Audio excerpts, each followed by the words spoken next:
Good day, fellow investors. I recently bought a new second-hand car, and I want to explain in this video why buying second-hand cars is financially so important in your life and how you can save millions, yes, millions, by buying second-hand instead of new cars.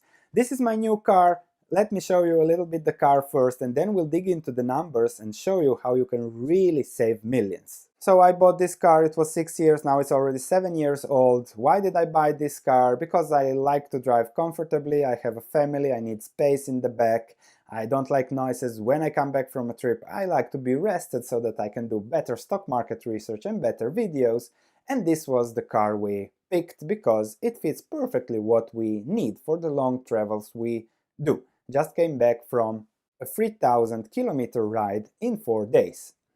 It drives amazingly well, it looks really nice inside, cleaned, polished, there have been no issues with it, and I had it closely checked. This is the key, because you can really find 5-6-year-old cars in great, almost mint condition. You just have to look and you just have to check them. So let's dig into the numbers. What's the difference between buying second-hand cars and buying new cars? And that's a huge difference, because the same car that I bought new costs about 60,000 euros, mine I paid 15. So I paid a quarter of the new value and I'm driving the same car that costed so much more just 6 years ago. And that's a huge difference, and that difference makes you rich. Let me show you the numbers. I'll take the numbers on an average car, not even my car, because my car costs twice the average. I'll take the average new car price in the States is 30,000, and the average depreciation rates are 20% for the first year, 15% for every subsequent year. This means that the value of a 30,000 car is 24,000 after 12 months and 12,500 after 5 years. The new car owner loses about 3,500 per year. If you buy always 5-year-old cars that are usually good cars, you pay about 12,500, and after 5 years you have 5,500 left in value. Thus you lose 1,400 per year. The difference is 2.1 per year, and that's what makes you a millionaire, 2.1 per year. So first you save the cash on buying a new car, which means that you save 17,000 on buying a second-hand car instead of a new car.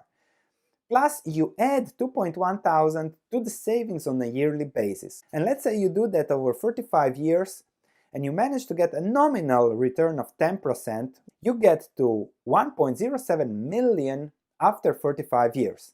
If you keep doing that for 45 years, you get to 2.8 million in a difference. Need I say more?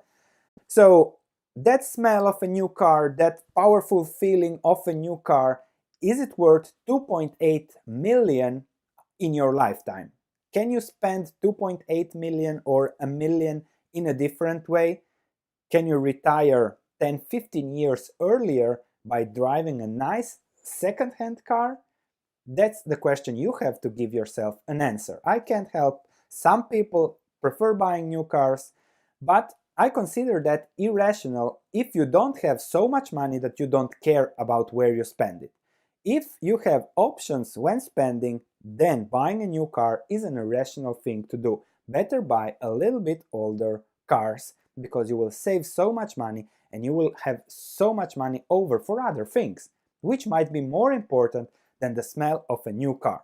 The point of this all is not buying new cars, is that really apply common sense and be rational with your finances. New cars, credit card debt, owning, renting a house, crazy student debt for some crazy schools, and just such things, such simple things make the difference between being broke at 50 and being hugely wealthy at 50. And it doesn't cost really much, it's not a sacrifice. My car drives as good as any other car. So that's really something you have to see, especially as there are a lot of young viewers watching. I really wanted to give the message to put these things into perspective. Not so much chase whether this stock will go up 10 or 15% in the next few months, but really put these basics into perspective and you'll have a great wealthy life.